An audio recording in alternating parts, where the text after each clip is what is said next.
Hello అందరికీ, welcome to Abhishri collections. శ్రావణ మాసం వచ్చేస్తుంది. సో అందరూ లేడీస్ వరలక్ష్మి వ్రతానికి క్లాత్స్ అన్నీ ప్రిపరేషన్స్ చేస్తూ ఉంటారు.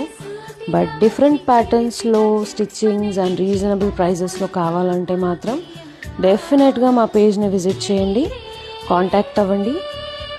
అండ్ ఇంకా ఏమైనా డౌట్స్ ఉంటే వాట్సాప్ ఆర్ ఇన్స్టాగ్రామ్లో డిఎం చేయండి. Thank you so much.